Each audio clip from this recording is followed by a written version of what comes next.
Praise the lord. అందరికీ వందనాలండి. యోహాను సువార్త 19:10లో వ్రాయబడిన విధంగా ప్రభువు నశించిన దానిని వెదక రక్షించుటకు మనుష్య కుమారుడు వచ్చినని అక్కడ వారితో చెప్పారు. ప్రభువు చెప్పినట్లుగానే ప్రభువు పరలోక రాజ్య సువార్త తన శిష్యులతో కలిసి బోధించే కాలంలో ఎంతో మంది నశించిపోతున్న వారిని స్వస్థపరిచారు, బ్రతికించారు. చీకటిలో బ్రతుకుచున్న వారిని నిత్య జీవం అనే వెలుగులోకి నడిపించారు. ఆ విధంగా ఎరికోలో జక్కయ్యను, గుడ్డి మత్తీయను, కానాను స్త్రీ కుమార్తెను, బేతెస్త కోనేటి దగ్గర పడి ఉన్న పక్షవాయువు గల రోగిని, నాయీని గ్రామంలో మరణించిన ఒక విధవరాలి కుమారుని బ్రతికించటం అనే సంగతుల గురించి మొదటి భాగంలో మనం విన్నామండి. ఇప్పుడు రెండవ భాగంగా ప్రభువు వెతుక్కుంటూ గెరాసేనుల దేశానికి వెళ్ళి అక్కడ అనేక దయ్యాలు పట్టి పీడిస్తున్న వానికి దయ్యాల నుండి విడుదల కలిగించటం, గలిలయ నుండి 50 మైళ్ళ దూరం 2.5 రోజుల పాటు నడిచి సొఖారని ఊరిలో యాకోబు బావి దగ్గర సమరయ స్త్రీని కలుసుకొని మాట్లాడటం అనే ఈ 2 సంఘటనల గురించి ప్రత్యేకంగా మనం సంభాషించుకుందాము. అంతేకాకుండా గలిలయ సరస్సుకు అవతల ఒడ్డున ఉన్న గెరాసేనీయులు అంటే ఎవరు అనేది, అసలు సమరయులంటే ఎవరు అనేది కూడా, ఈ 2 సంగతుల గురించి బైబిల్ పండిత మేధావులు చెప్పిన మాటలను బట్టి, చరిత్ర ద్వారా తెలుసుకున్న మాటలను బట్టి ఈ గెరాసేనీయులు ఎవరు, అసలు సమరయులు అంటే ఎవరు అనేది వాక్యం నుండి కూడా వివరంగా తెలుసుకుందామండి. యేసు ప్రభువు పరలోక రాజ్య సువార్త మర్మములతో కూడిన ఉపమానాలతో బోధిస్తూ 4 రకాల విత్తనాలను గురించి బోధిస్తూ ఉన్నారు. అప్పుడు ప్రభువు శిష్యులు, ప్రభువా ఈ ఉపమాన భావం మాకు తెలియపరచమని అడిగినందున ప్రభువు 4 విత్తనాలను గురించి శిష్యులకు వివరించటం లూకాసు వార్త 8వ అధ్యాయం 9 నుండి 15 వరకు ప్రభువు వారికి విశదపరచడం చూస్తామండి. అంతలో ప్రభువు తల్లి, సహోదరులు యేసుని వెతుక్కుంటూ వచ్చారు. కానీ ఆయన చుట్టూ జనసమూహములు ఉన్నందున వారంతా యేసు దగ్గరకు రాలేక దూరాన ఉండిపోయారు. అక్కడ వారు అది చూసి ఈ సంగతి ప్రభువుకు తెలియపరిచారు. అయితే ప్రభువు చెప్పిన వారిని చూస్తూ దేవుని వాక్యము విని దాని ప్రకారం జరిగించి వీరే నా తల్లియు నా సహోదరులు అని వారితో చెప్పారు. యేసు చెప్పిన వారు ఎవరు అని అంటే, ఆయన బోధ విని నమ్మి ఆయన యందు విశ్వాసముతో వెంబడించిన వారిని చూపిస్తూ ప్రభువు ఆ మాట తెలియపరిచారు. ఈ మాటలు లూకాసు వార్త 8వ అధ్యాయం 19 నుండి 21 వరకు మనం చూస్తాము. ఆ తర్వాత ప్రభువు ఆ రోజు సాయంకాలం తన శిష్యులతో కూడా ఒక దోణి ఎక్కి సరస్సు అద్దరికి పోదామని చెప్పినప్పుడు అక్కడున్న వారందరినీ పంపించి శిష్యులు ఒక చిన్న దోణిని తోసి బయలుదేరారు. ఇక్కడ సరస్సు అంటే గలిలయ సరస్సు అని అర్థం అండి. గలిలయ సరస్సును సముద్రం అని కూడా పిలిచారు. ప్రభువు ఆజ్ఞ చొప్పున శిష్యులు సరస్సు అద్దరికి అంటే అవతల ఒడ్డుకు ప్రయాణించారు. ఆ ప్రయాణంలో ఆయన అలసిపోయి ప్రభువు దోణి అమరమనకు తలవాల్చుకొని నిద్రపోతూ ఉన్నారు. అంతలో సరస్సు అనే ఆ సముద్రంలో పెద్ద తుఫాన్ రేగి దోణి మీద అలలు కొట్టినందున దోణి నీళ్లతో నిండిపోయింది. అప్పుడు వారంతా భయపడి ప్రభువుని లేపుతూ, బోధకుడా మేము నశించిపోతున్నాము, నీకు చింత లేదా అని శిష్యులు ప్రభువుతో అన్నారు. అప్పుడు ప్రభువు నిద్ర నుండి లేచి గాలిని గద్దించి నిశ్శబ్దంగా ఉండమని సముద్రాన్ని శాసించారు. వెంటనే గాలి అణిగి సముద్రము నిమ్మళమయ్యింది. అప్పుడు ప్రభువు వారిని చూస్తూ, మీరు ఎందుకింత భయపడుతున్నారు, మీరు ఇంకా నమ్మకం లేక ఉన్నారు అని వారితో అన్నారు. అయినా వారు మిక్కిలి భయపడి, ఈయన ఎవరో, గాలి సముద్రము కూడా ఆయన మాటలకు లోబడుచున్నాయి అని శిష్యులు ఒకరితో ఒకరు చెప్పుకున్నారు. ఇక్కడ మనం ఆలోచన చేస్తే అప్పటి వరకు కూడా ప్రభు శిష్యుల మధ్యన అనేక రకమైన సూచక్రియలు, అద్భుతాలు చేసినా ఇంకా అపనమ్మకంతోనే ఉన్నారు. అయితే ఇక్కడ మనం గమనిస్తే ప్రభు అలసిపోయి దోణి అమరమనకు తలా నుంచి నిద్రపోతూ ఉన్నారు. అంతలో పెద్ద తుఫాను వచ్చి నీళ్లతో దోణి నిండిపోయింది. వారు భయపడి, బోధకుడా మేము నశించిపోతున్నాము అని ప్రభువుని లేపుతున్నారు. అయితే దోణికి ప్రమాదం కనుకైతే ముందుగా నశించిపోయేది దోణి అమరమునకు దగ్గరనున్న ప్రభువుకు ముందు అపాయం కలుగుతుంది. అది కూడా తెలుసుకోకుండా ప్రభువుని నిద్రలేపారు. అందుకనే ప్రభువు మీరింకనూ నాపై నమ్మకం లేక ఉన్నారా అన్నట్లు మాట్లాడటం వాక్యములో చూస్తామండి. అయితే ప్రభువు మనం సరస్సు అద్దరికి వెళదామని చెప్పి శిష్యులతో అవతలి ఒడ్డుకు ఎందుకు వెళుచున్నారంటే అవతలి ఒడ్డున ఒక వ్యక్తిని స్వస్థత పరచి రక్షించవలసి ఉంది కనుక ప్రభువు గలియల్లో ప్రజలకు రక్షణ సువార్త బోధించిన తరువాత వారందరిని పంపివేసి అదే సాయంకాలం ప్రభు శిష్యులతో మాట్లాడుతూ మనం అద్దరికి వెళ్ళవలసి ఉంది కనుక ఒక దోణిను సిద్ధపరచండి అని చెప్పి ఆవల ఒడ్డుకు ప్రయాణించారు. గలిలయ సరస్సుకు అవతల ఒడ్డున గెరాసేనుల దేశము ఉంది. ఈ గెరాసేనులు అనేవారు నివసించుచున్నారు. అయితే ఈ గెరాసేనీయులను అప్పట్లో గాదీయులని గదరేనీయులని పిలిచేవారు. ఈ గెరాసేనీయులు ఎవరు అని మనం ఆలోచన చేస్తే వీరు ఇశ్రాయేలీల గోత్రానికి చెందిన గోత్రకర్తలు. వీరు గాదు గోత్రానికి చెందినవారు. ఈ గాదు గోత్రీకులు ఎవరంటే యాకోబు భార్య అయిన లేయాకు జిల్ఫా అని దాసి ఉంది. లేయా యాకోబునందు సంతానం పొందుకొని ఇంకా సంతానం ఆగిపోయిన తరువాత ఆమె తన దాసి అయిన జిల్ఫాను యాకోబుకు భార్యగా ఇచ్చింది. జిల్ఫా యాకోబునందు 2 కుమారులను కనింది. వారు గాదు ఆషేరు. వీరు గాదు గోత్రీకులు. లేయా తన దాసి అయిన జిల్ఫాకు పుట్టిన ఆ 2 కుమారులకు గాదు ఆషేరు అని పేరు పెట్టింది. గాదు అంటే అదృష్టమని, ఆషేరు అంటే భాగ్యమని అర్థం. ఈ 2 పేర్లు స్వయంగా లేయానే పెట్టింది. ఈ మాటలు ఆదికాండం 30 అధ్యాయం 10 నుండి 14 వరకు చూస్తామండి. పూర్వములో ఇశ్రాయేల్ దేశమును రోమాదేశపు చక్రవర్తులు పరిపాలించేవారు. రోమాదేశపు అధికారులు చక్రవర్తులు ఎక్కువగా పంది మాంసమును భుజించేవారు. అందును బట్టి అప్పట్లో పంది మాంసము చాలా గిరాకీగా ఉండేది. అలాంటి సమయంలో గాదు గోత్రానికి చెందిన ఈ గాదీయులు వారు మేపుకుంటున్న గొర్రెల పెంపకమును వదిలివేసి ధనాశకు లోబడి పందుల పెంపకమును ఆరంభించారు. ఆ విధంగా ఈ గాదీయులు దేవునికి ఇష్టము లేని పనులు చేస్తూ దేవునికి అవిధేయులై పందులను పెంచుకుంటానికి అనువుగా ఉంటుంది అన్న ఆలోచనతో గలిలయ సరస్సుకు అవతల వైపు 12 మైళ్ళ దూరాన ఉన్న ప్రాంతానికి వచ్చి అక్కడ నివసించారు. కాలక్రమేణా ఆ ప్రాంతములో పందులను మేపుకుంటూ అక్కడే స్థిరపడిపోయారు. కనుక ఆ ప్రాంతమును గెరాసేనీయుల దేశముగా పిలువబడింది. ఆ తర్వాత కాలములో వారు అన్యులతో సాంగత్యము చేస్తూ వారు దేవుడిని దూరం పెట్టారు.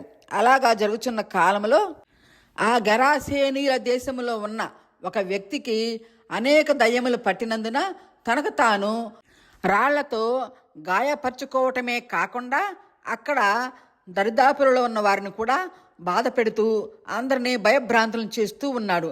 అందుని బట్టి అక్కడి వారు ఆ వ్యక్తిని పట్టుకొని ఇనుప సంఖ్యలతో బంధించారు. అయినా ఆ వ్యక్తి ఇనుప సంఖ్యలను కూడా ముక్కలు ముక్కలుగా చేసి సమాధులలో కొండల సందులలో కేకలు పెడుతూ తిరుగుతూ ఉండేవాడు. అయితే ఒకనాటి సాయంకాలంన ఆ వ్యక్తి తిరుగుతూ ఉన్నప్పుడు ప్రభువు గలిలయ సరస్సు ఒడ్డున నుండి దోణి దిగుతూ కనిపించారు. ప్రభు ఇంకా దిగుతూ ఉండగానే ఆ వ్యక్తి దూరం నుండి యేసును చూసి సమాధులలో నుండి బయటకు వచ్చి పరుగున ప్రభువుకు ఎదురు వచ్చి నమస్కారం చేసి, యేసు, సర్వోన్నతుడైన దేవుని కుమారుడా, నాతో నీకేమి? నన్ను బాధపరచవద్దని దేవుని పేరట నీకు ఆనబెట్టుచున్నాను అని బిగ్గరగా కేకలు వేశాడు. ప్రభువు వారిని చూస్తూ అపవిత్రాత్మ ఈ మనిషిని విడిచిపోమ్మని వానితో చెప్తూ, నీ పేరేమిటి అని ప్రభువు అడిగాడు. ఆ అపవిత్రాత్మ వెంటనే, నా పేరు సేన, మేము అనేకులముగా ఉన్నామని చెప్తూ మమ్మల్ని ఈ దేశం నుండి తోలివేయవద్దు అని ప్రభువుని బతిలాడుకున్నారు. మనం గమనిస్తే ఇక్కడ ప్రభువు ఆ వ్యక్తిలోని దెయ్యములు మాట్లాడుకోవటం మనం చూస్తున్నామండి. ఆ వ్యక్తిలోని దెయ్యములు ప్రభువుతో మాట్లాడుతూ, ప్రభువా, ఆ కొండల దగ్గర పెద్ద పందుల గుంపు మేస్తున్నాయి కనుక మేము ఆ పందుల మందలోకి ప్రవేశించినట్లుగా వాటి దగ్గరకు మమ్మల్ని పంపించమని ఆ వ్యక్తిలోని దెయ్యాలు ప్రభువుని వేడుకున్నాయి. అందుకు ప్రభువు వాటికి అలాగనే అని సెలవీయగానే వానిలోని సేన అనే అపవిత్రాత్మల సమూహము వానిని వదలి పందుల మందలోకి ప్రవేశించాయి. అలాగా 2000 సంఖ్య గల ఆ అపవిత్రాత్మలు పందులలోకి ప్రవేశించి ఆ ప్రాంతం నుండి సముద్రము దగ్గరకు పరిగెత్తుకుని పోయి సముద్రంలో పడి ఊపిరాడక చచ్చాయి. ఇదంతా చూస్తున్న ఆ పందులను కాయివారు ఆ దేశంలో పట్టణాలలో గ్రామాలలో కూడా ఈ సంగతి తెలియపరిచారు. పందుల కాపరులు చెప్పిన మాటలు విన్న వారంతా బయలుదేరి యేసయ్య దగ్గరకు వచ్చినప్పుడు దయ్యములు పట్టిన ఆ వ్యక్తి బట్టలు ధరించుకొని స్వస్థపరచబడిన వాడై యేసు దగ్గర కూర్చుని ఉండటం చూసి వచ్చిన ప్రజలందరూ భయపడ్డారు, కానీ సంతోషపడలేదండి. ప్రభు యొక్క మహిమను గుర్తించలేని వారయ్యారు. మా ప్రాంతాలను విడిచిపోమ్మని వచ్చిన వారంతా ప్రభుని వేడుకున్నారు. అంతటా వారి మాటలు విన్న ప్రభువు దోణి ఎక్కినప్పుడు దయ్యములు వదలన ఆ వ్యక్తి ప్రభు దగ్గరకు వచ్చి, ప్రభువా, నీ దగ్గర నన్ను ఉండనీయమని ప్రభువుని బ్రతిమలాడుకున్నాడు. కానీ ప్రభువు ఆ వ్యక్తికి సెలవీయలేదు. కానీ అతని ప్రేమతో చూస్తూ, నీవు నీ ఇంటి వారి దగ్గరకు వెళ్ళి ప్రభువు నీ యందు కనికరపడి నీకు చేసిన కార్యములన్నింటినీ వారికి తెలియపరచు అని ఆ వ్యక్తిని తన ఇంటికి పంపివేశాడు. ఆ వ్యక్తి ప్రభువు తనకు చెప్పిన మాట ప్రకారం తన ఇంటికి వెళ్ళి జరిగినదంతా వారికి తెలియపరిచి అక్కడ నుండి దెకపొలి అనే ప్రాంతంలో సువార్త ప్రకటింప ఆరంభించగా అందరూ ఆశ్చర్యపడ్డారు. కానీ ఇక్కడ మనం గమనిస్తే దయ్యము పట్టిన వ్యక్తి ప్రభువుతో మాట్లాడుతూ, ప్రభువా, నన్ను నీ దగ్గర ఉండనీయమని బ్రతిమలాడుతూ వేడుకున్నాడు కదా, ప్రభువు మరి ఎందుకు అతని మాటలు సమ్మతించలేదు అని మనకు అనిపిస్తుందండి. కానీ ఇక్కడ మనం ఆలోచన చేస్తే ప్రభువు అతన్ని వెతుక్కుంటూ వెళ్ళి స్వస్థపరిచింది యేసయ్య తన వెంట తీసుకువెళ్ళటానికి కాదు, కానీ అదే వ్యక్తి ద్వారా చీకటిలో బ్రతుకుతున్న ఆయా ప్రాంతాలన్నింటిలో ఈ వ్యక్తి తనకు కలిగిన స్వస్థత అనే సాక్ష్యము ద్వారా గదరేనీయుల దేశమంతటా సువార్త ప్రకటింప చేయాలి అనే కదా దేవుని ఆశయము. దీన్ని బట్టి ఆ వ్యక్తిని తన వెంట రానియలేదు. ఆ వ్యక్తి ప్రభువుతో వెళ్ళిపోతే ఆ చీకటి అనే పాపపు ప్రాంతాలలో సువార్త అనే రక్షణ దీపం ఎవరు వెలిగిస్తారు? అక్కడ వారికి సువార్త తెలియదు కనుక ప్రభువు ఆ దేశపు జనులపై కనికరపడి అతనికి చేసిన మేలులన్నీ అందరికీ కూడా సాక్ష్యంగా తెలియపరచటానికి ఆ వ్యక్తిని ఎంతో ప్రేమతో ఇంటికి పంపించి ప్రభువు ఆ చిన్న దోణిలో ఎక్కి మరలా 20 మైళ్ళు ప్రయాణించి గలిలీకి వచ్చి ఆయన బోధించడం మొదలుపెట్టాడు. ప్రభువు ఆజ్ఞ చొప్పునే ఆ దెయ్యం నుండి స్వస్థపడిన ఆ వ్యక్తి తన సాక్ష్యం ద్వారా గెరాసేనుల దేశమంతా రక్షణ సువార్త దీపం వెలిగించాడండి. ఎన్నదగని నన్ను ఎన్నుకున్నావు, ఎన్నదగని నన్ను ఎన్నుకున్నావు, ఎందుకింత ప్రేమ చూపావు నా యేసయ్యా, ఎందుకింత ప్రేమ చూపావు, పాపి అయిన నన్ను నీవు కనికరించినావు, నా పాపములన్నిటినీ కడిగి వేసినావు, పాపి అయిన నన్ను నీవు కనికరించినావు, నా పాపములన్నిటినీ కడిగి వేసినావు, పతనమైన నా జీవిత గతిని మార్చినావు, పతనమైన నా జీవిత గతిని మార్చినావు, పనికిరాని నన్ను నీ పనికి పిలిచినావు, పనికిరాని నన్ను నీ పనికి పిలిచినావు, ఎందుకింత ప్రేమ చూపావు నా యేసయ్యా, ఎంత మంచి ప్రేమ చూపావు, పరలోక పౌరత్వం నాకు ఇచ్చినావు, పరిశుద్ధులతో కలిసే భాగ్యమిచ్చినావు, పరలోక పౌరత్వం నాకు ఇచ్చినావు, పరిశుద్ధులతో కలిసే భాగ్యమిచ్చినావు, దూతల కందని నీ దివ్యమైన సేవను, దూతల కందని నీ దివ్యమైన సేవను, దుమ్ము ధూళి అయిన నాకు చేయనిచ్చినావు, దుమ్ము ధూళి అయిన నాకు చేయనిచ్చినావు. ఎందుకింత ప్రేమ చూపావు నా యేసయ్యా, ఎంత మంచి ప్రేమ చూపావు, ఎన్నదగని నన్ను. దేవుడు ఏర్పరచుకున్న గాదు గోత్రానికి చెందిన ఆ గెరాసేనీయుల దేశములు దెయ్యాల సమూహములతో పట్టి పీడిస్తున్న ఆ పేరు లేని వ్యక్తి దగ్గరకు కరుణామయుడైన యేసు ప్రభు ఒక సాయంకాలం సమయాన వెతుక్కుంటూ వెళ్ళి అతన్ని స్వస్థపరిచి, ప్రభు నీ యందు కనికరపడి చేసిన మేలులను మీ ఇంటి వారికి అందరికీ తెలియపరచమని ఆ వ్యక్తితోనే ఆ దేశానికి పరలోక రాజ్య సువార్తను ప్రకటింపచేశాడండి. దూతలకు అందని భాగ్యం ఆ వ్యక్తికి ఇచ్చాడు. అంతేకాకుండా ప్రభు ఆ దయ్యం పెట్టిన వ్యక్తికి దేవదూతలు చేయలేని పరలోక రాజ్య సువార్త, పరలోక పౌరస్వత్వం ఆ ప్రభు ఆ వ్యక్తికి అనుగ్రహించాడు. ఇంకా ఇప్పుడు ప్రభువు ఒకనాటి మధ్యాహ్నం వేళ సమరయ స్త్రీని వెతుక్కుంటూ సఖారను బావి దగ్గరకు వెళ్ళి సమరయ స్త్రీకి జ్ఞానదీపం ఎలా వెలిగించాడనేది మనం తెలుసుకుందామండి. యోహాను సువార్త 4:4 ఉన్న విధంగా ప్రభువు అంతటా సువార్త బోధిస్తూ మార్గములో అనేక మందిని స్వస్థపరచటం, మరణించిన వారిని లేపటం చేస్తూ ఇలాగా అనేక అద్భుత ఆశ్చర్యకార్యాలు చేస్తూ ఉన్నారు. అలాగనే ఒకసారి ఆయన యూదయ దేశము నుండి గలిలయ దేశమునకు వెళ్ళారు. అక్కడ ప్రభు ఎవరికి బాప్తిస్మం ఇవ్వలేదు, కానీ ఆయన శిష్యులు అనేక మందికి బాప్తిస్మం ఇస్తూ ఉన్నారు. ఆ సమయంలో ప్రభువు గలిలయ నుండి సమరయకు వెళ్ళవలసి ఉన్నందున దాదాపు 50 మైళ్ళు దూరం ప్రయాణించి సమరయకు వెళ్ళుచుండగా యాకోబు అనే ఇశ్రాయేలు తన ప్రియ కుమారుడైన యేసోపునకు స్వాస్థ్యముగా పంచిపెట్టిన ప్రదేశమునకు దగ్గరగా ఉన్న సమరయ పట్టణములోని సఖారు అనే ఊరికి వచ్చి అక్కడ ఉన్న యాకోబు బావి దగ్గర కూర్చున్నారు. పగలు 12 గంటల సమయమునందు ప్రభువు అలసి ఉన్నందున బావి దగ్గరలో కూర్చుని ఉన్నారు. అంతలో ఒక సమరయ స్త్రీ నీళ్లు చేదుకుంటానికి గాను బావి దగ్గరకు వచ్చింది. ప్రభువు శిష్యులు ఆహారమును తీసుకొని రావటానికి ఊరిలోకి వెళ్ళారు. అలసట చెంది బావి దగ్గర కూర్చుని ఉన్న ప్రభువు నీళ్లు తీసుకుని వెళ్ళటానికి వచ్చిన ఆ సమరయ స్త్రీని చూసి, అమ్మా నాకు దాహముగా ఉంది, కొన్ని నీళ్ళు ఇవ్వమని అడిగారు. అంతలో ఆ స్త్రీ ప్రభువును ఆయన ధరించుకున్న వస్త్రధారణను చూసి ఆయన యూదుడని తెలుసుకొని, అయ్యా యూదుడువైన నీవు సమరయ స్త్రీనైన నన్ను దాహమునకు నీళ్లు ఇవ్వమని ఎలాగడుగుచున్నావు అని సమరయ స్త్రీ ప్రభుతో అంది. అట్లా ఆమె ఎందుకు అడిగిందంటే, సమరయులతో యూదులు సాంగత్యము చేయరు, యూదులు వారిని వెలివేసిన వారిగా చూస్తారు.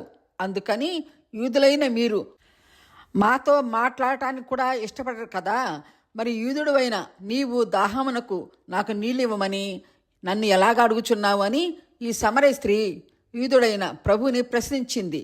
ఆ మాటలు విన్న యేసు, నీవు నాకు దాహమునకు నీళ్లు ఇవ్వమని నిన్ను అడుగుచున్నవాడు ఎవరో అది నీకు తెలిసి ఉంటే నీవు ఆయన్ని అడుగుతావు, ఆయన నీకు జీవజలములు ఇస్తాడు అని చెప్పారు. అప్పుడు ఆ స్త్రీ ప్రభు మాటలు విని ఆయన యూదుడనే తెలుసు, కానీ ఆ వ్యక్తి యేసుక్రీస్తు అని ఆమెకు తెలియదు కనుక, అయ్యా ఈ బావి లోతైనది, నీళ్లు చెదటానికి నీ దగ్గర ఏమీ లేదే, ఆ జీవ జలాలు నీకు ఏ విధంగా దొరుకుతాయి, నాకు ఏ విధంగా ఇస్తావు అనంటూ యాకోబు ఆయన కుమారులు వారి పశువులు ఈ బావి నీళ్లు తాగి అవి మాకు ఇచ్చిన మన తండ్రి అయిన యాకోబు కంటే నీవు గొప్పవాడవా అని ఆ స్త్రీ యేసుక్రీస్తును అడిగింది. సమరయ స్త్రీ చెప్పిన మాటలు విన్న ప్రభువు ఆమెతో, ఈ నీళ్లు తాగు, ప్రతివానికి మరలా దప్పిక కలుగుతుంది, కానీ నేను ఇచ్చే నీళ్లు తాగువానికి ఎప్పుడునూ దప్పిక అవదు. నేను వానికి ఇచ్చే నీళ్లు నిత్య జీవమునకై వానిలో ఊరిడి నీటి బొగ్గగా ఉంటాయని ప్రభువు ఆమెతో చెప్పారు. అందుకు ఆ స్త్రీ ప్రభువును చూస్తూ, అయ్యా నాకు దాహము కాకుండానట్లు ఆ నీళ్లు నాకు దయచేయమని అడుగగా యేసు ప్రభు ఆమెతో ఇలాగా అన్నారు, నేను నీవు అడిగినట్లే నీకు జీవజలములు ఇస్తాను, కానీ నీవు వెళ్ళి నీ పెనిమిటిని తీసుకొని రా అన్నారు. ఆ స్త్రీ నాకు పెనిమిటి లేడనగా యేసు ఆమెతో, నాకు పెనిమిటి లేడు అని నువ్వు చెప్పిన మాట సరి అయినదే, కానీ నీకు 5 పెనిమిట్లు ఉండారు. ఇప్పుడున్నవాడు కూడా నీ పెనిమిటి కాడు, నువ్వు సత్యమే చెప్పావు అని ప్రభు ఆమెతో అన్నారు. అప్పుడు ఆ స్త్రీ, అయ్యా, నువ్వు ప్రవక్తవని గ్రహించాను. మా పితరులు ఈ పర్వతమందు ఆరాధించారు, కానీ ఆరాధించే స్థలం యెరూషలేములో ఉందని మీరు అంటారా అని అడిగింది. అప్పుడు ప్రభువు ఆమెతో మాట్లాడుతూ, అమ్మా, ఒక కాలం వస్తుంది, ఆ కాలమందు ఈ పర్వతము పైన కానీ యెరూషలేములో కానీ మీరు తండ్రిని ఆరాధింపరు. నా మాట నమ్ము. మీరు మీకు తెలియని దానిని ఆరాధిస్తారు. రక్షణ యూదులలో నుండే కలుగుతుంది, కానీ యథార్థముగా ఆరాధించువారు ఆత్మతోనూ సత్యముతోనూ తండ్రిని ఆరాధించు కాలము వస్తుంది, అది ఇప్పటికి వచ్చే ఉన్నది. అయితే తండ్రి తనను ఆరాధించువారు ఆత్మతో సత్యముతో ఆరాధించేవారే కావాలని తండ్రి కోరుకుంటున్నాడు. దేవుడు ఆత్మ కనుక ఆయనను ఆరాధించువారు ఆత్మతో సత్యముతోనూ ఆరాధించాలని ప్రభువు ఆ సమరయ స్త్రీతో చెప్పారు. అంతటా ఆ స్త్రీ యేసుతో మాట్లాడుతూ, అయ్యా, క్రీస్తు అనబడిన మెస్సయ్య వస్తారని, ఆయన వచ్చినప్పుడు మాకు సమస్తము తెలియపరుస్తాడని మాకు తెలుసు అని అంది.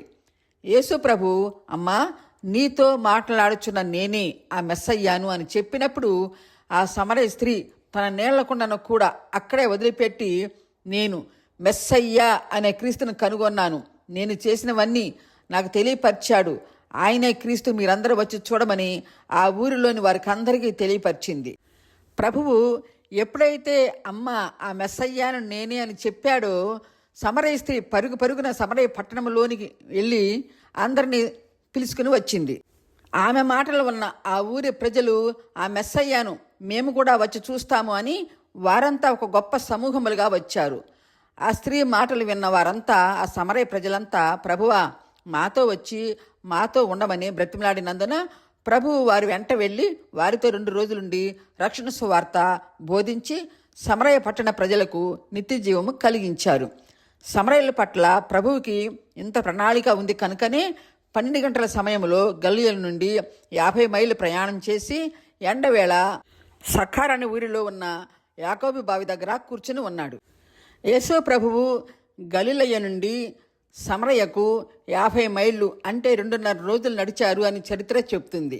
అయితే ఈయన ఎందుకు వెళ్ళవలసి వచ్చింది అంటే, యెషయా ప్రవక్త గారు 60 అధ్యాయం 15-16లో ప్రవచించిన విధంగా, నీవు విసర్జింపబడిన ద్వేషింపబడిన ఎవడనూ నీ మార్గము దాటిపోవుటలేదు, నిన్ను శాశ్వత శోభాతిశయముగాను బహుతరములకు సంతోష కారణముగా చేస్తాను, యెహోవానగు నేను నీ రక్షకుడుననియు బహుపరాక్రమ గల యాకోబు దేవుడు నీ విమోచకుడనియు తెలియనట్లు నేను చేస్తాను అని యెషయా ప్రవక్త గారు ప్రవచించిన విధంగా 60 అధ్యాయం 15-16 వచనాలలో వ్రాయబడిన విధంగా ఆనాటి యూదా ఇశ్రాయేలు ప్రజలు సమరయ అనే షామ్రోను పట్టణమును దానిలోని ప్రజలందరినీ విసర్జించిన కరుణామయుడైన యేసు ప్రభువు ఆ సమరయ పట్టణాన్ని దానిలోని ప్రజలకు రక్షణ సువార్త తెలియపరచడానికి కాను 50 మైళ్ళు ప్రయాణించి సమరయకు నడిచి వచ్చి ప్రభువు గలిలయ నుండి మధ్యాహ్నం వేళ నడుచుకుంటూ సమరయకు వచ్చి సమరయ స్త్రీ ద్వారా సమరయ పట్టణంలోని ప్రజలందరికీ ప్రభువునందు నిత్య జీవం పొందుకునేటట్లు చేశారు. అందుకే యేసయ్య కావాలనే 50 మైళ్ళు ప్రయాణించి ఆ మార్గము గుండా నడిచి ఊరంతా వెలివేసిన ఆ స్త్రీతో ఎంతో అభిమానంగా మాట్లాడి, అమ్మా, నేనే నీవు చెప్పే ప్రవక్తను, ఆ మెస్సయ్యాను నేనే అని తెలియపరిచి సమరయ వెళ్ళి స్వయంగా ఆ ప్రజలకు తానే సువార్త బోధించారు. సమరయుల పట్ల యెషయా ప్రవక్త గారు ప్రవచించిన ఈ ప్రవచనము క్రీస్తు పూర్వం 750 సంవత్సరాల కిందట ప్రవచించిన ఈ ప్రవచనము ఇక్కడ నెరవేర్చబడటం మనం చూస్తామండి. మనం ఈ మాటలను గమనిస్తే ప్రభువు గలిలయ నుండి సమరయ మార్గమునే ఎందుకు ప్రయాణించారు, ప్రయాణించిన ప్రభువు బావి దగ్గరకే వెళ్ళి ఎందుకు కూర్చున్నారు అని మనం ఆలోచన చేస్తే, ప్రభువు ఆనాటి యూదా ఇశ్రాయేలు ప్రజలు సమరయులు అనే ఈ షామ్రోన్ పట్టణ ప్రజలను వెలివేశారు. అందుని బట్టి యెషయా ప్రవక్త వెలివేసిన సమరయుల పట్ల దేవుడు యెషయా ద్వారా పలికించిన ప్రవచనము ప్రభువునందు నెరవేర్చవలసి ఉంది కనుక ప్రభువు సమరయ మార్గము గుండానే పయనించి రావలసి వచ్చింది. అంతేకాని బావి దగ్గర కూర్చోవటం అనేది దేవుని సంకల్పంలోని ఒక భాగమై ఉందండి. ఎలాగంటే యెషయా ప్రవక్త గారు ప్రవచించిన విధంగా, నీవు విసర్జింపబడినా, నీవు ద్వేషింపబడినా ఎవ్వరునూ నీ మార్గమును దాటిపోవుట లేదు. నిన్ను శాశ్వత శోభాతిశయముగా చేస్తాను.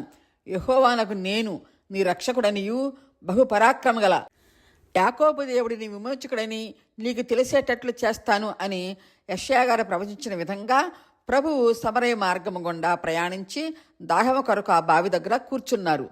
ప్రభువు ఎవరి కోసం అయితే అక్కడికి వచ్చారో ఆమె ఆ బావి దగ్గరకు తప్పక వస్తుందని ప్రభువుకు ముందే తెలుసు కనుక ఆమె వచ్చే టైంలో, అంటే పగల 12 గంటల సమయంలో ఎండవేళ గల్లియ నుండి నడిచి వచ్చి ఆమె కొరకు అక్కడ కూర్చున్నారు. ఎవరైనా ప్రొద్దున సాయంత్రం సమయాలలోనే కదా బావి నీళ్ళకు వస్తారు. మరి ఈమె ఎందుకు మధ్యాహ్నం వేళ నీళ్ళ కొరకు వచ్చింది అన్న సందేహం మనలాంటి వారికి కలుగుతుంది. కానీ ఆ సమరయ స్త్రీ అందరూ వచ్చే టైంలో వస్తే ఎవరో ఒకరు అవమానపరుస్తారని, అవహేళన చేస్తారన్న ఆలోచనలతో ఆమె ఎవరూ లేని, ఎవరూ రాని టైంలో ఎండవేళ మధ్యాహ్నం 12 గంటల సమయంలోనే ప్రతిరోజు వచ్చి తాగటానికి నీళ్లు తీసుకొని వెళుతుంది. కనుక ప్రభు కూడా అదే సమయంలో ఆమె కొరకు వచ్చి బావి దగ్గర అలసటగా కూర్చొని ఉన్నారు. ప్రభువు అలాంటి సమరయ స్త్రీ ద్వారా సమరయ ప్రజలకు రక్షణ సువార్త తెలియపరిచి అందరూ వెలివేసి చీకటిలో బ్రతుకుచున్న ఆ సమరయ పట్టణ ప్రజలను చీకటి నుండి వెలుగులోకి నడిపించి ప్రభునందు రక్షణ, పరలోక భాగ్యం, నిత్య జీవం వారికి ఆ స్త్రీ ద్వారానే కలుగు చేయాలని దేవుని సంకల్పమైనందున ప్రభువు సమరయ మార్గము గుండా పయనించి ఆమెతో ఎంతోసేపు మాట్లాడి, అమ్మా, నీవు చెప్పుచున్న క్రీస్తు అనబడే మెస్సయ్యాను నేనే, నీతో మాట్లాడుచున్న నేనే ఆ మెస్సయ్య అని చెప్పగానే ఆమె ఊరిలోనికి వెళ్ళి, రండి, క్రీస్తు అనే మెస్సయ్య వచ్చాడు అని సమరయ స్త్రీ ఆ ఊరి ప్రజలకు చెప్పగానే ఆమె మాటలు నమ్మి ఆ సమరయ పట్టణ ప్రజలు సమూహములుగా బావి దగ్గరకు వచ్చారు.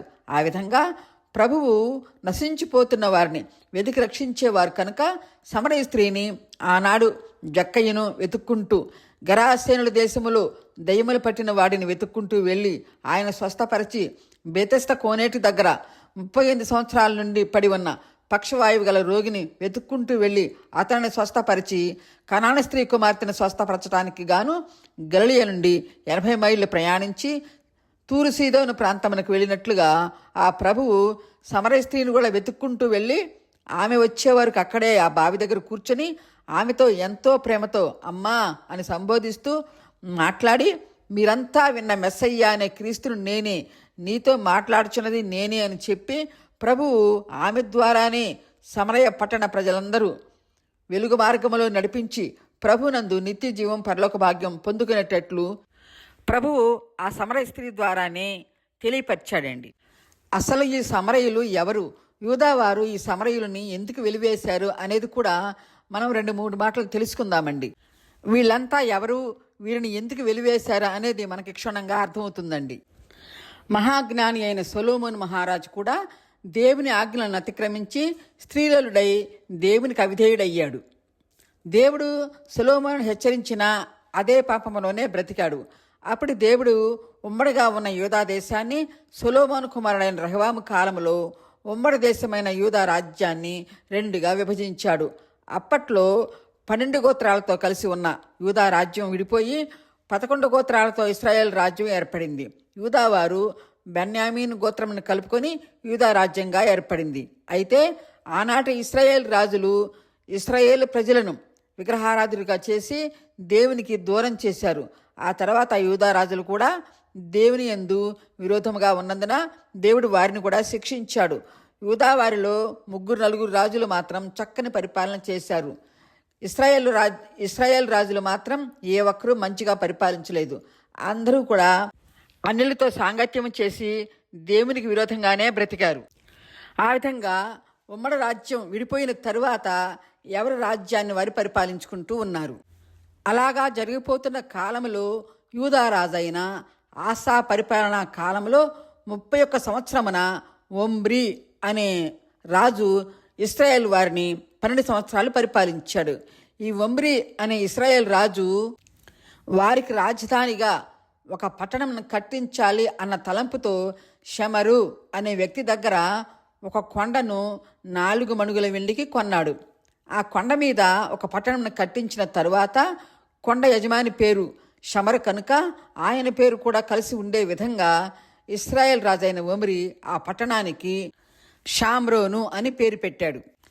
ఇశ్రాయేల్ దేశం 2గా విడిపోయిన తరువాత ఇశ్రాయేల్ వారు 10 గోత్రాలు కలిసి షామ్రోనును రాజధానిగా చేసుకుని ఇశ్రాయేల్ దేశాన్ని పరిపాలించారు. ఆ విధంగా యూదా వారు బెన్యామిన్ గోత్రమును కలుపుకొని యెరూషలేమును రాజధానిగా చేసుకుని యూదా దేశమును పరిపాలించారు.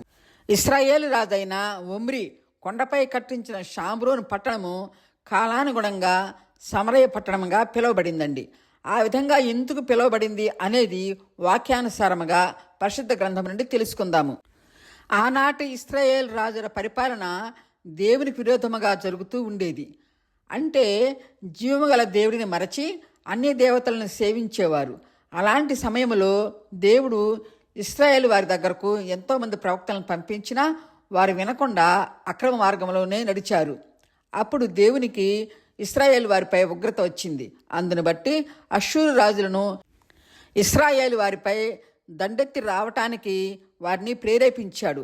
ఆ విధంగానే ఆనాటి అష్షూరు రాజు ఇశ్రాయేల్ దేశంపైకి దండెత్తి వచ్చి ఇశ్రాయేల్ వారిని అందరినీ చెరపట్టి వారి దేశానికి తీసుకెళ్ళాడు. అంతేకాకుండా అష్షూరు రాజు వారి దేశ ప్రజలను తీసుకొచ్చి ఇశ్రాయేల్ దేశంలో నివసింపజేశాడు. అలాగా అష్షూరు రాజు బబులోను, కూత, అవ్వా, హామాతు, సెపర్వయీము అనే 5 దేశాలలోని ప్రజలను తీసుకుని వచ్చి పాలు తేనెలు ప్రవహించే దేశమైన ఇశ్రాయేల్ దేశంలో నివసింపచేశాడు. అయితే 5 దేశ ప్రజలు వచ్చేటప్పుడు 5 రకాల దేవుళ్ళను కూడా వెంట తీసుకుని వచ్చి ప్రతిష్ఠించుకున్నారు. ఎందుకు ఇలాగా జరిగింది మనం అనుకుంటే, దేవుడు కోపంతో ఇశ్రాయేల్ వారిని ఆయన సముఖము నుండి వెళ్ళగొట్టినందున అష్షూరు ప్రజలు వచ్చి ఇశ్రాయేల్ దేశంలో ఉన్న షామ్రోన్లో ఇంకా కొన్ని ప్రాంతాలలో ఆ 5 దేశాల ప్రజలు నివసించారు. అలాగే వారు తెచ్చుకున్న బొమ్మలను కూడా ప్రతిష్ఠించుకున్నారు. అలాగా వారంతా ఇశ్రాయేల్ దేశంలో స్థిర నివాసం ఏర్పరచుకొని వారి దేశం నుండి తెచ్చుకున్న ఆ దేవతా ప్రతిమలను షామ్రోను పట్టణమందు ప్రతిష్ఠించుకున్నారు. అష్షూరు రాజు చెరగనిపోగా ఇశ్రాయేల్ వారిలో మిగిలిన కొంతమంది జనములు అష్షూరు వారితో కలిసి స్నేహం చేయటం, వారితో అక్రమ సంబంధాలు పెట్టుకోవటం వలన వారిలో ఒక కొత్త తరం జనులు పుట్టుకొచ్చారు. వారిని సమరయులు అన్నారు.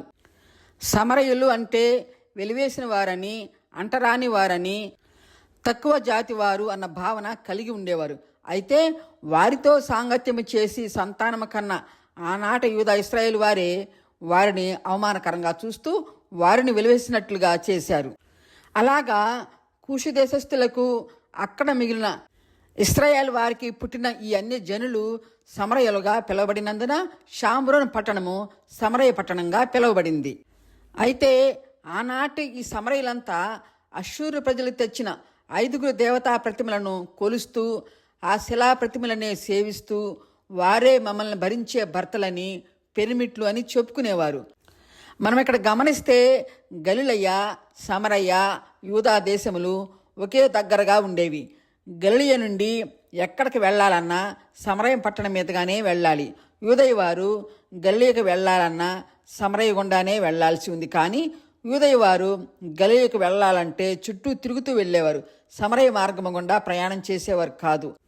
అందును బట్టి ప్రభువు సమరయ ప్రజల రక్షణ కొరకు గలిలయ నుండి కావాలని సమరయ మార్గము గుండా ప్రయాణించి సమరయ స్త్రీని కలుసుకొని ఆమె ద్వారా అక్కడ సువార్త ప్రకటింపచేసి వారందరికీ రక్షణ భాగ్యం కలిగించాడు. యెషయా ప్రవక్త గారి ప్రవచనం ప్రకారం యూదుడైన యేసుక్రీస్తు సమరయ మార్గము గుండా ప్రయాణించి సమరయ ప్రజలకు రక్షణ సువార్త ప్రకటింపచేశాడు. అలాగా ఆనాటి యూదా ఇశ్రాయేలు ప్రజలు సమరయ పట్టణం గుండా అసలు వెళ్ళేవారు కాదు. అంతటి నిష్ఠగా ఉండేవారు ఆనాటి యూదావారు. అందును బట్టి సమరయులను యెరూషలేములోని ఆలయమునకు కూడా యూదావారు రానిచ్చేవారు కాదు. కనుక వారు గెరిజీము అనే కొండపై వారి విగ్రహాలను పెట్టుకుని వాటిని ఆరాధించేవారు. ఆ విగ్రహాల పేర్లు ఏమిటంటే బబులోను వారు తెచ్చిన మక్పోత్పేనునోతు అనే దేవతను, కూతా వారు తెచ్చిన నిర్గెలు అనే దేవతను, హామాతు దేశము వారు తెచ్చిన అషీమా దేవతను, సెపర్వయీము వారు తెచ్చిన అద్రం మెలకు దేవతను, హవ్వీయులు ఇబ్నాజు దేవతను, ఆర్తాకు దేవతను తెచ్చుకొని ఇంకా అక్కడే నివసించారు. అలాగా అషూరు రాజు తెచ్చిన 5 దేశాల ప్రజలు ఇశ్రాయేల్ దేశంలో నివసిస్తూ వారి వారి సంతానములను ఆ దేవతలకు బలి ఇచ్చి ఎవరి ఇష్టానుసారంగా వారు బ్రతికేస్తూ ఉన్నారు. మనం చెప్పుకుంటున్న ఈ మాటలన్నీ కూడా 2 రాజుల గ్రంథం 17వ అధ్యాయం అంతటిలో వివరంగా వ్రాయబడి ఉంటుందండి. అలాగా వారంతా మమ్మల్ని భరించే మా భర్తలు అని ఆ ప్రతిమలను పూజించి ఆరాధిస్తూ వారి పిల్లలను వారికి బలి ఇస్తూ బ్రతుకుచున్నందున యూదా వారికి వారిపై ఏహ్యభావం ఏర్పడింది. అలాంటి సమయంలోనే ప్రభువు యెషయా గారు ప్రవచించిన విధంగా ఎంతటి పాపులనైనా ప్రేమించే కరుణామయుడైన యేసుక్రీస్తు ఒక ప్రణాళిక ప్రకారం గలిలయ నుండి సమరయ పట్టణం మీదుగా 2 రోజులు ప్రయాణం చేసి సఖారని ఊరిలో మధ్యాహ్నమందు యాకోబు బావి దగ్గర అలసిపోయి కూర్చుని ఉన్నారు.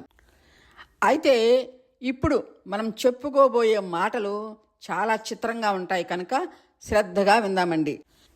అలాగా ఆనాటి సమరయ పట్టణంలో నివసించే ఆ సమరయ స్త్రీ గురించి గొప్ప గొప్ప బైబిల్ పండిత మేధావులు చరిత్ర ఈమెను గురించి ఏం చెప్తుంది అనేది మనం శ్రద్ధగా విందామండి. ఏమిటంటే అందరూ ఆమెను గురించి ఏమనుకుంటారంటే ఆమె వ్యభిచారి అని అనుకుంటారు. కానీ ఆమె వ్యభిచారి ఎంత మాత్రమూ కాదండి. ఆమె పాపి అని, పాపాత్మురాలని, వ్యభిచారి అని ఆత్మదేవుడు పరిశుద్ధ గ్రంథంలో ఎక్కడా వ్రాయించి ఉండలేదు. మరి ఆమెకు 5 పెనిమిట్లు ఉన్నారని ఉంది కదా అని మనం అనుకుంటే జీవముగల యెహోవా తండ్రికి విగ్రహారాధన అంటే అంతులేని అసహ్యం. ఎంతటి అసహ్యము అంటే జీవముగల నన్ను విడిచి తమ చేతితో చేసిన బొమ్మలను పూజించు వారిని దేవుడు వ్యభిచారులతో పోల్చాడండి. అంటే విగ్రహారాధన వ్యభిచారముతో సమానమని దేవుడు పరిశుద్ధ గ్రంథంలో ఎన్నో మార్లు వ్రాయించాడు. విగ్రహ ఆరాధన వ్యభిచారంతో సమానమని యెహెజ్కేలు గ్రంథం 6వ అధ్యాయం 9-10లో, 1 దినవృత్తాంతముల గ్రంథం 7వ అధ్యాయం 25-26లో చూస్తామండి. ఇంకా కూడా మనం ఆలోచన చేస్తే ఈ సమరయ స్త్రీ బావి దగ్గర ప్రభువు మాటలు వింటున్న ఆమె, అయ్యా క్రీస్తనబడే మెస్సయ్య వస్తాడని, ఆయన వచ్చినప్పుడు మాకన్నీ తెలియపరుస్తాడని చెప్తున్నప్పుడు, అమ్మా నీతో మాట్లాడుచున్న ఆ మెస్సయ్యాను నేనే అని ప్రభువు ఆమెతో చెప్పటం అంటే ఆ సమరయ స్త్రీ ఎంత ధన్యురాలండి. అయితే ఆ స్త్రీకి క్రీస్తు అనే మెస్సయ్య ప్రవక్త వస్తాడని ఆ సమరయ స్త్రీకి ఎలా తెలుసు అని మనం అనుకుంటే, ఆమె ఆ సమరయ పట్టణములో సమరయ ప్రజలలోనే పుట్టి పెరిగి కలిసి జీవించింది కనుక ఆమెకు ప్రభువు ప్రవక్తని మెస్సయ్యాగా వస్తారని ఆమెకు తెలుసు కనుక అవే మాటలు ఆమె ప్రభువుకి చెప్పింది కనుక ఆ మెస్సయ్యాను నేనే, దేవుడు ఆత్మ కనుక ఆయనను ఆరాధించువారు ఆత్మతో సత్యముతో ఆరాధించాలి అని యేసు ప్రభువు ఆమెకు తెలియపరిచారు. అంతలో శిష్యులు ప్రభువు కొరకు ఆహారం తెచ్చి భోజనం చేయి అని అడిగినప్పుడు ప్రభువు వారితో మాట్లాడుతూ, మీకు తెలియని ఆహారం నాకు ఉంది, నా తండ్రి చిత్తము నెరవేర్చుటయే నాకు ఆహారమై ఉంది అని చెప్పటం యోహాను సువార్త 4వ అధ్యాయం 27-34 వరకు చూస్తామండి. సమరయ స్త్రీకి ప్రభువుకు మధ్య కలిగిన సంభాషణంతా యోహాను సువార్త 4వ అధ్యాయం 1-34 వరకు చక్కగా వివరించబడి ఉంటుంది. మనం గమనిస్తే జీవము గల ఆ పరమ తండ్రి ఇశ్రాయేల్ ప్రజలతో ఆ విధవరాళ్లతో మాట్లాడుతూ, విధవరాళ్లకు నేను భరించే భర్తనై ఉన్నాను అని యెషయా గారు 54:4-5లో వ్రాయబడిన విధంగా నిన్ను సృష్టించిన వాడు నీకు భర్తయ్య ఉన్నాడు అని ఇశ్రాయేల్ ప్రజలను ఉద్దేశించి మాట్లాడటం చూస్తాము. దీని అర్థం ఏమిటంటే నిన్ను నన్ను మనందరినీ సృష్టించిన వాడు సృష్టికర్త అయిన ప్రభు అయిన యెహోవానే కదా. కాబట్టి జీవము గల ఆ సృష్టికర్తే మనల్ని భరించేవాడు. ఆ సృష్టికర్తే మనల్ని భరించి తోడు నీడై నడిపించకపోతే మనకు జీవితమే లేదండి. అయితే సమరయులు ఎన్నుకున్న భర్తలు జీవము లేని అష్షూరు వారి 5 ప్రతిమలు. మనల్ని భరించే భర్త జీవము గలవాడు, స్వయంభవుడు, ఆది సంభూతుడు, మరణాన్ని జయించిన వాడైన ఈ సృష్టికర్త మన భారములన్నీ తానే మోసి మన జీవితాలను సక్రమంగా నడిపించేవాడే మన సృష్టికర్త అయిన యేసు ప్రభువు. మనలను సృజించిన వాడు మన భారములు మోసే భర్త గాని మానవులు సృష్టించుకున్న బొమ్మల దేవుళ్ళు భరించే భర్తలు కారని ఈ మాటలను బట్టి మనం తెలుసుకుంటాం. మనం సేవించే జీవము గల సృష్టికర్తకు వారి మధ్యన గల తేడాను మనం తెలుసుకుంటామండి. అందును బట్టి జీవాధిపతి అయిన ఆ పరమ తండ్రి ప్రాణము లేని విగ్రహాలను ఆరాధించటం వ్యభిచారంతో సమానం అని పరమప్రభువు ధర్మశాస్త్రంలో వ్రాయించాడు, ప్రవక్తలతో కూడా ప్రకటింపచేశాడు. ఈ విగ్రహారాధనను బట్టి సమరయ స్త్రీని వ్యభిచారితో పోల్చారు, కానీ ఆమె వ్యభిచారి కాదండి. వారి పితరులు 5 దేశాల అశ్షూరు ప్రజలు వచ్చినప్పుడు వారు తెచ్చుకున్న ఆ 5 దేవతా ప్రతిమలను సేవిస్తూ వాటిని వీరే మా పనిమిట్లుగా భర్తలు అని చెప్పుకునేవారు. అదే కోవకు చెందినది ఈ సమరయ స్త్రీ. కనుక ప్రభు అడిగితే నాకు పెనిమిటి లేడు అని ఆమె అన్నప్పుడు ప్రభువు నిజమే చెప్పావు, నీకు 5 పెనిమిట్లు ఉన్నారు, ఇప్పుడున్నవాడు 5వ పెనిమిటి అని ప్రభు చెప్పారు. అంటే ఆమె అప్పటికి 4 దేవతా ప్రతిమలను సేవించి ఆ 4 పెనిమిట్లుగా సేవిస్తూ ఆ తర్వాత 5వ దేవతా ప్రతిమను సేవిస్తూ ఉంది. ఆనాడు ఆ సమరయ ప్రజలు ఇలాంటి మూఢాచారం ఉండేది. ఆ విధంగా ఆమె ఆ బొమ్మలను సేవిస్తూ వ్యభిచారి అయ్యింది. కానీ ఈలోక రీత్యా ఆమె వ్యభిచారి కానే కాదని చరిత్రలో స్పష్టంగా వ్రాయబడి ఉంది. ఇలాంటి దురాచారం వారిలో నుండి తీసివేసి వారికి నిజదేవుడిని తెలియపరచాలనే ఉద్దేశంతో ప్రభు సమరయకు వచ్చి సమరయ స్త్రీతో మాట్లాడి ఆమె ద్వారానే సమరయలో చుట్టూ ఉన్న ప్రాంతాలలో సువార్త ప్రకటింపజేసి సువార్త దీపం వెలిగించాడండి. మనం వినిన ఈ మాటలను బట్టి ఆమె విగ్రహారాధన చేసినందున వ్యభిచారి అని పోల్చారు, కానీ ఆమె వ్యభిచారి కాదు. ప్రభువు బోధ విన్న ఆ సమరయ స్త్రీ ఆ తర్వాత ఆమె నిజదేవుడిని తెలుసుకొని ఆమె బ్రతికినంత కాలం సువార్త ప్రకటించిందండి. అలాగా ఈ సమరయ స్త్రీ తాను చేసిన విగ్రహ వ్యభిచార పాపమును బట్టి పశ్చాత్తాపము నుండి బాప్తిసం పొందుకొని ఎంతగానో సువార్త పరిచర్య చేసిందండి. ఆమె చేసిన పరిచర్యను గురించి చరిత్రలో ఎంతో వ్రాయబడి ఉంది, కానీ 2-3 మాటలు మాత్రం మనం ధ్యానం చేద్దాం. ప్రభువు సమరయ స్త్రీని దర్శించిన తరువాత ఆమె ప్రభువునందు మారు మనస్సు పొందుకొని సమరయ దాని చుట్టూ ఉన్న పక్క ప్రాంతాలలో రక్షణ సువార్త ప్రకటించింది.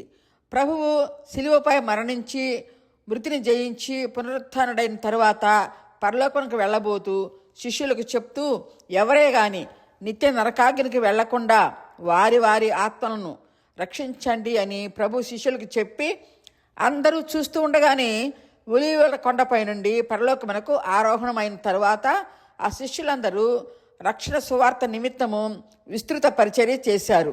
అలాగే పేతురు, యోహాను కూడా ఒక సమయంలో సమరయలోని ప్రజలకు బోధించారు.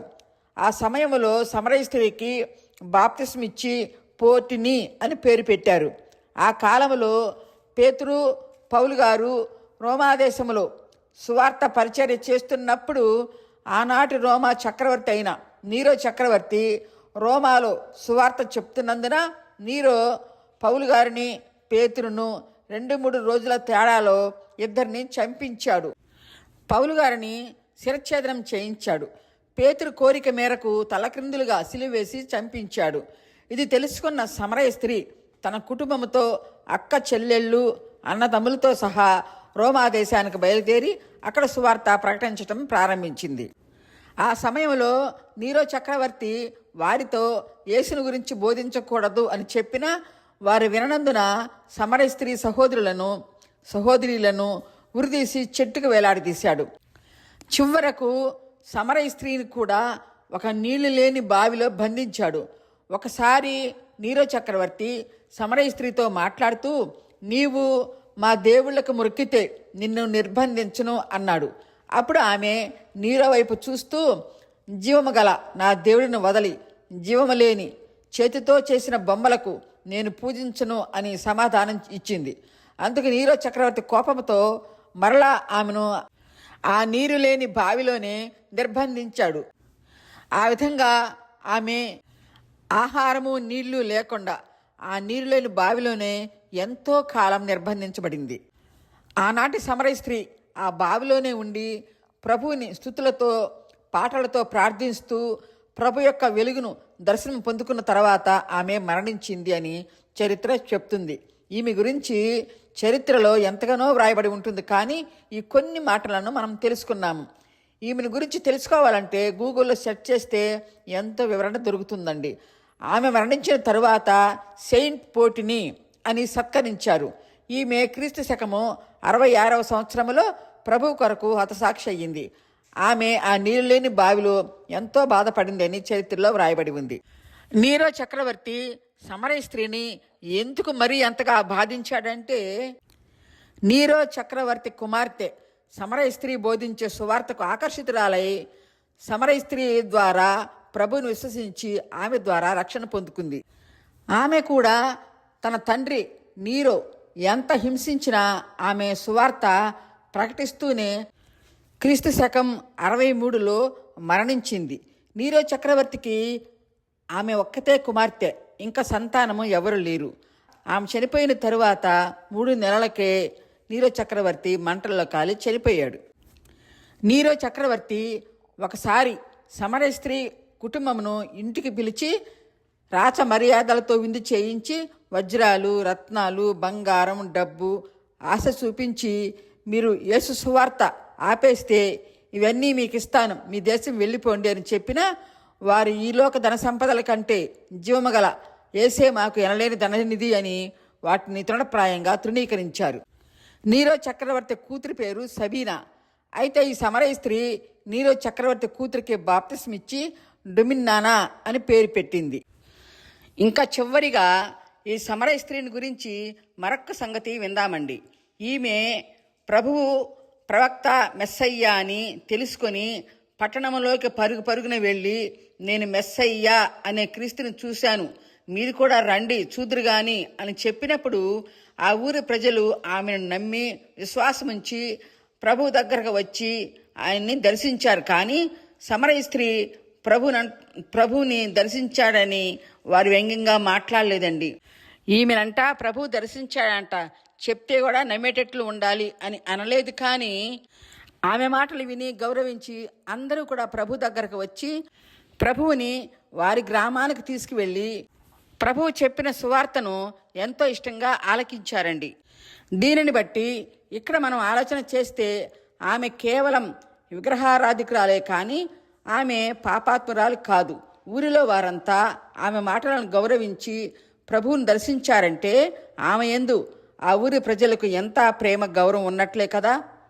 అశ్షూరు వారు చేతితో చేసిన ఆ పాపపు విగ్రహాలను సేవిస్తూ పాపాత్మురాలైంది, కానీ ఆమె నిజ జీవితంలో ఎంతో మంచిది కాబట్టే ఆ ఊరి ప్రజలు కూడా ప్రభువుని విశ్వసించారు. ఆమె ప్రభువునందు పరిపూర్ణురాలైన తరువాత నీరో చక్రవర్తి ద్వారా హతసాక్షి అయ్యే వరకు ప్రభువునే సేవించి పరలోకం చేరింది. ఆ విధంగా ప్రభువు స్థిరత్వం లేని ఆమె జీవిత గమ్యాన్ని మార్చి నిత్య జీవమునకు నడిపించాడండి. చిగురాకుల కొసల నుండి జారిపడే మంచులా నిలకడలేని నా బ్రతుకును మార్చితివే.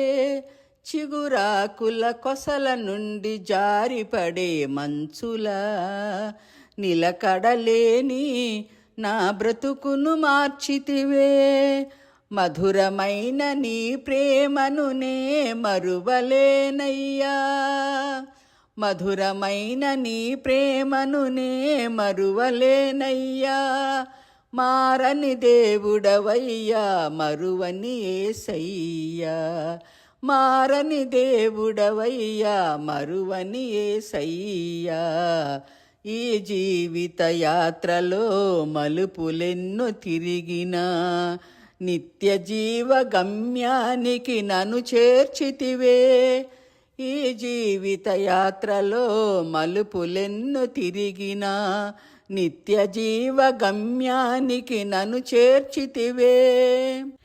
నిలచి ఉందునయ్యా నీవు నిజ దేవుడవనుచు, నిలచి ఉందునయ్యా నీవు నిజ దేవుడవనుచు. నన్ను చూచినావయ్యా నన్ను కాచినావయ్యా, మారని దేవుడవు నీవేనయ్యా, మరుగై ఉండలేదు నీకు యేసయ్యా. వ్యధలైనా వ్యాధి బాధలైనా, సుడులైనా సుడిగుండాలైనా, మరుగై ఉండలేదు నీకు యేసయ్యా, మరుగై ఉండలేదు నీకు యేసయ్యా.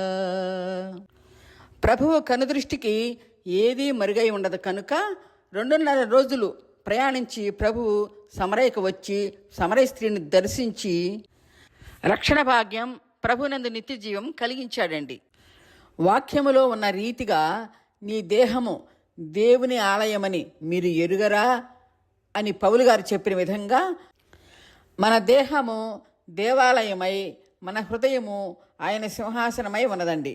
ఇక్కడ మనం గమనిస్తే మనలను సృష్టించిన సృష్టికర్త అయిన దేవుడు మన దేహం అనే ఆలయంలో ఉంటాడు. అశ్షూరు ప్రజలు తెచ్చి సేవించే దేవుళ్ళు వారి హృదయం అనే దేవాలయంలో ఉండరు, కానీ వారి కట్టించిన గుడులలో ఉంటారు. అయితే జీవము గల మన దేవుడు మనలోనే నిత్యము నివసిస్తాడు. జీవములోని ఆ రాతి బొమ్మలు నిత్యము గుడిలోనే ఉంటారు. అందుకే ఆ బొమ్మలను పూజించే వారిని దేవుడు వ్యభిచారులు అన్నాడు. ఇక్కడ వ్యభిచారులు అంటే ప్రాణము లేని ఆ బొమ్మలతో స్నేహం చేయువారు అని అర్థమండి. అలాంటి దేవుళ్ళతో ఆనాటి సమరయులు సాన్నిహిత్యం చేస్తూ వారినే స్నేహితులుగా భావించి వారినే పెన్మిట్లని భర్తలని వారితోనే స్నేహం చేస్తూ ఉండేవారు. ఆనాటి సమరయులు ఆ జీవము లేని బొమ్మలతో అలా ఉంటున్నారని దేవుడు వ్యభిచారులతో పోల్చాడు. ఇక్కడ వ్యభిచారం చేయటము అంటే అపరిశుద్ధులతో జీవము లేని బొమ్మలతో స్నేహం చేయటమే వ్యభిచారం అన్నారు. అంటే దేవుని ఆజ్ఞను అతిక్రమించి అన్యులతో ప్రాణము లేని రాతి బొమ్మలతో స్నేహం చేయటం అని ప్రతి ఒక్కరూ మనం గమనించాల్సి ఉందండి.